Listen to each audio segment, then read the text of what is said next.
আসসালামু আলাইকুম বন্ধুরা, আশা করি সবাই ভালো আছেন। আবার প্রমাণিত হয়ে গেল যে ইসরায়েল সরকারের সাথে আমেরিকার কোনো না কোনো চুক্তি রয়েছে। ঠিক এই কারণেই সামান্য যদি আমেরিকা ইসরায়েলের উপর কড়া অবস্থান নেওয়ার চেষ্টা করে, তবে পরের 12 ঘন্টার মধ্যে ইসরায়েল আক্রমণ বাড়িয়ে আমেরিকাকে জবাব দিতে শুরু করে। সোশ্যাল মিডিয়ায়, অনলাইনে ও আরব দেশগুলোর কাছে ইসরায়েল নেতারা বলেছে, আমরা সিজফায়ার ভঙ্গ করব না, আমরা ওয়েস্ট ব্যাংক দখল করব না, আমরা ক্ষমা চাচ্ছি, আমরা চাই না আরব দেশগুলোর সঙ্গে সম্পর্ক নষ্ট হোক। একদিকে এমন কথা, অন্যদিকে মিডিয়া যখন নেতানিয়াহুকে জিজ্ঞেস করে, আপনি বলেছেন আপনি পশ্চিম তীর দখল করবেন না, আমেরিকাও নিশ্চিত করেছে আপনি দখল করবেন না, তাহলে এখন আপনার কি কিছু বলার আছে? তখন নেতানিয়াহু অন রেকর্ডে সাক্ষাৎকারে বলেই দিলেন, দেখুন, আমেরিকা তো এমনটা বলেই আসছে যে ইসরায়েল এটা করবে না, ইসরায়েল সেটা করবে না, কিন্তু আমরা স্বাধীন দেশ, আমরা যা করতে চাই তাই করব। অর্থাৎ নেতানিয়াহু ডোনাল্ড ট্রাম্পের মুখে থুতু ছুঁড়ে দিলেন।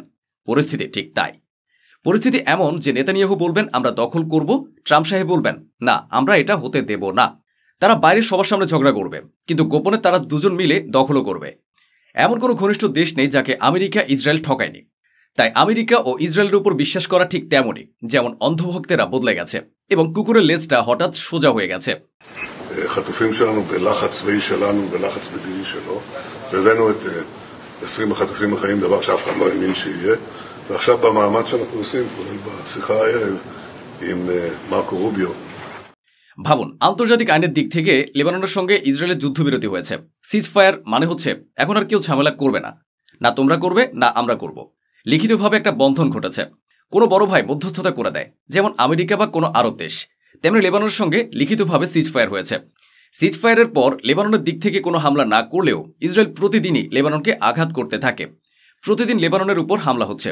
সেই সব ন্যায্যতার পক্ষে থাকা মানুষ, শান্তিপ্রিয় নেতারা এখন কোথায়? কেউ একটা আওয়াজ ওঠাচ্ছে না। কোথাও কেউ বলছে না, ভাই ইসরায়েল এটা কি করছেন? আমরা কাল পরশু প্রতিদিন দেখাচ্ছি লেবাননের উপর হামলার ভিডিও একের পর এক সামনে আসছে।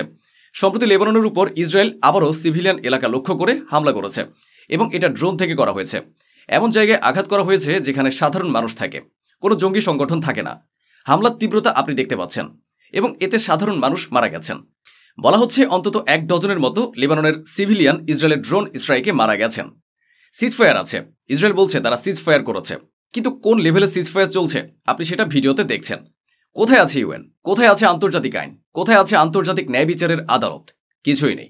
যে ইসরায়েল সারা বিশ্বের নগ্ন চোখের সামনে পুরো গাজাকে ধ্বংস করে দিচ্ছে, আর আরব বিশ্ব হিজড়াদের মতো হাতে চুরি পরে চুপচাপ করে বসে আছে, সে কি লেবাননকে বাঁচাবে? ঠিক এই কারণেই ইরান বলছে পুরো অঞ্চলের জন্য একটাই সমস্যা, আর সেটা হলো ইসরায়েল। আমি আপনাদের মাঠের বাস্তবতা দেখাচ্ছি। দেখুন, লেবাননের উপর হামলা চলছে, এবং লেবাননের খুব কাছাকাছি এলাকায় ইসরায়েলের বাহিনী গ্রাউন্ড অপারেশন রিহার্সাল করছে। অর্থাৎ কোনো স্থানে ঢুকে আক্রমণ করার, দখল নেওয়ার ট্রেনিং চলছে লেবানন সীমান্তের কাছে। আর তাই বারবার হিজবুল্লাহ বলছে আমরা আমাদের অস্ত্র নামাবো না, আমরা যদি অস্ত্র নামিয়েও দেই, তুমি ইসরায়েল লেবানন দখল করবে। ইসরায়েলের নেতা কমান্ডাররা ডোনাল্ড ট্রাম্পের মুখে থুতু দিচ্ছে। এখানে দেখুন, ইসরায়েলের একটি নিউজ চ্যানেলের অফিসিয়াল রিপোর্টে ইসরায়েলি একজন কমান্ডার সরাসরি বলে দিলেন, আমেরিকা যেটাই বলুক, ডোনাল্ড ট্রাম্প যাই বলুক, আমরা 2 বছর যুদ্ধ লড়েছি, আমরা জিতেছি, গাজায় যা কিছু আমাদের করতে হবে করব, আমেরিকা যা বলার বলবে, তাতে আমরা কান দেব না, আমরা কারো কথা শুনি না, আমরা জিতেছি এবং ওয়েস্ট ব্যাংক দখল করে জয় ঘোষণা করব। এখানে একটা ব্যাপার স্পষ্ট হয়ে গেছে যে গাজায় যুদ্ধে তারা হেরে গেছে, তাই এখন তারা বলছে আমরা ওয়েস্ট ব্যাংক দখল করে জয় ঘোষণা করব। বাস্তবে ওরা গাজার ছোট ছোট বাচ্চাদের মেরে বলছে আমরা জিতেছি। ইসরায়েল বলতে শুরু করেছে আমেরিকা যাই বলুক, আমরা ওয়েস্ট ব্যাংক দখল করবই। এরপর আমেরিকার পররাষ্ট্রমন্ত্রীর বক্তব্য আসে। তিনি বলেন ওয়েস্ট ব্যাংক দখলের ইসরায়েল যে ঘোষণা করেছে সেটি নেতানিয়াহুর নিজের জন্য লজ্জার বিষয়, আর যদি ইসরায়েল এমন করে তাহলে এই শান্তি চুক্তি পুরোপুরি নষ্ট হয়ে যাবে, এবং আমাদের মনে হয় না ইসরায়েল এটা করবে। শুনুন তার বক্তব্য। Do you have the word from the Israelis that they're not going to go ahead with this in the West Bank? Well, this was a vote that they took in the Knesset. From what it was explained to me, it was elements that tried to use it to embarrass Netanyahu while the vice president was here. Suffice it to say, we don't think it's going to happen, and more importantly, it's not from a legislative standpoint structured in a way that could happen, but it would also threaten this whole process. I mean, we understand that, right? ওদিকে দক্ষিণ কোরিয়ায় যেখানে প্রতিরক্ষা সামগ্রীর প্রদর্শনী হচ্ছিল, সেখানে ইসরায়েলও তাদের অস্ত্র প্রদর্শন করছিল। সেখানে দক্ষিণ কোরিয়ার সক্রিয় সাধারণ মানুষ এসে প্রতিবাদ করেছেন।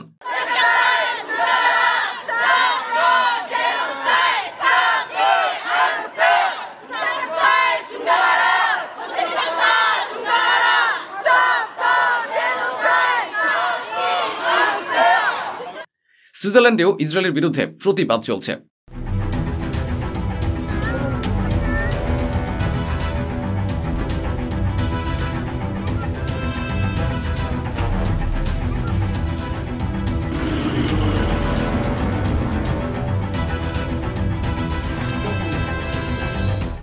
ভাই আসল সাহস তো দেখা যাচ্ছে হুতিদের মধ্যে।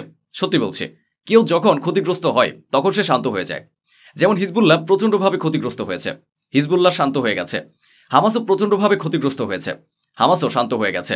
বিভিন্ন ফিলিস্তিনি গ্রুপও বড় ক্ষতিপূরণ পেয়েছে, তাদের নেতৃবৃন্দ শান্ত হয়ে গেছে। কিন্তু ইরানের চাইতেও যদি কেউ বেশি সাহস দেখাচ্ছে তাহলে তারা শুধু কয়েকজন নিখুঁত এবং এক মুঠো লোক। হুতিদের অনেক বড় ক্ষতি হয়েছে, তাদের শীর্ষ কমান্ডারদেরকে নির্মমভাবে হত্যা করা হয়েছে। এবং আগে দেখা যাচ্ছিল যে গাজায় যখন আক্রমণ হচ্ছিল হুতিরাও তার প্রতিশোধে ইসরায়েলকে আঘাত করেছিল। হুতির মনোযোগ শুধু ফিলিস্তিন ও গাজায় ছিল, এমনটাই দেখা যাচ্ছিল। কিন্তু আজ তারা বলছে ইসরায়েল যদি লেবাননে হামলা চালিয়ে যায় তাহলে ফলাফল ভয়ানক হবে। কি অবিশ্বাস্য একদল, যারা ফিলিস্তিনের পক্ষেও দাঁড়াচ্ছে, ওয়েস্ট ব্যাংকের পক্ষেও দাঁড়াচ্ছে, এমনকি হিজবুল্লার পক্ষেও। মানে হিজবুল্লার কথা বাদ দিন, লেবানন তো একটা দেশ, তাই না? অর্থাৎ এক দেশ অন্য দেশের পক্ষে দাঁড়াচ্ছে। ভাই এত সাহস আসে কোথা থেকে তা আমরা জানি না। এদিকে দেখুন, আমেরিকা গাজার আকাশে দিন রাত 24 ঘন্টা ধরে ড্রোন ওড়াচ্ছে, যেন গাজায় চলমান যুদ্ধবিরতি পরিস্থিতির উপর নজর রাখা যায়। কিন্তু আমেরিকার কথায় আমরা কেউ আর ভরসা করছি না, কারণ যেভাবে এখন নেতানিয়াহু ডোনাল্ড ট্রাম্পের মুখে থুতু দিচ্ছেন তাতে মনে হচ্ছে আমি ওয়েস্ট ব্যাংক দখল করব না, এসব কেবল কথার কথা। বাস্তবে ইসরায়েল ওয়েস্ট ব্যাংক দখল করছে। ওদিকে হামাস গ্রুপ ও ফিলিস্তিনি যোদ্ধা গোষ্ঠীগুলো রাজি হয়ে গেছে পুরো গাজা বা গাজার প্রশাসনিক নিয়ন্ত্রণ অন্য কোনো ফিলিস্তিনি সংগঠনের হাতে তুলে দিতে। হ্যাঁ, এটা বড় খবর। গাজা থেকে হামাস সরে যেতে প্রস্তুত। অন্য ফিলিস্তিনি গ্রুপগুলো বলছে ভাই আমরা চালাবো না, ইসরায়েল যাকে ইঙ্গিত করবে আমরা তাকে দায়িত্ব দিতে রাজি আছি। তবু যদি ইসরায়েল গাজায় আক্রমণ চালিয়ে যায় তাহলে এটা পরিষ্কার ইসরায়েল কোনো শান্তি চুক্তি চায় না। নেতানিয়াহু নিজে কোনো চুক্তি চান না, তিনি কেবল গণহত্যা চালাতে চান। ওদিকে ইন্দোনেশিয়া যখন ইসরায়েলি খেলোয়াড়দের দেশে প্রবেশে নিষেধাজ্ঞা দেয় তখন ইসরায়েল আন্তর্জাতিক অলিম্পিক কমিটির পেছনে হাত ঢুকিয়ে তাদের কিছু অর্থ দিয়ে দেয়। এরপর সেই কমিটি উল্টো ইন্দোনেশিয়াকে স্থায়ীভাবে নিষিদ্ধ করে দেয়, যাতে তারা না খেলতে পারে, না কোনো ইভেন্ট আয়োজন করতে পারে। এটাই শয়তানের আসল শক্তি। নেতানিয়াহু যা করছেন সবই নিজের ক্ষমতার চেয়ার বাঁচানোর জন্য। জোর করে যুদ্ধ দীর্ঘায়িত করছেন। এখন গোটা বিশ্ব এটা বুঝে গেছে।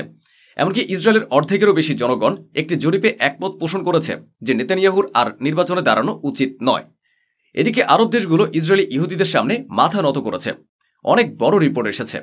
গত মাসে যখন ইসরায়েলের ফাইন্যান্স মন্ত্রী বেজালেল স্মোটরিচ বিষাক্ত বিবৃতি দিয়ে ওয়েস্ট ব্যাংক দখলের ঘোষণা দেন, রিপোর্ট বলছে যে ঠিক সেই সময় সংযুক্ত আরব আমিরাত ইসরায়েলের উচ্চপদস্থ নেতাদের ফোন করে কড়া হুঁশিয়ারি দিয়েছিল, যদি ওয়েস্ট ব্যাংক দখল করা হয় বা তার ঘোষণা করা হয় তাহলে আব্রাহাম চুক্তি বিপন্ন হবে, আমাদের আপনাদের সঙ্গে বন্ধুত্ব রাখা কঠিন হবে এবং ভবিষ্যতে বিষয়গুলো আরও খারাপ হয়ে যাবে।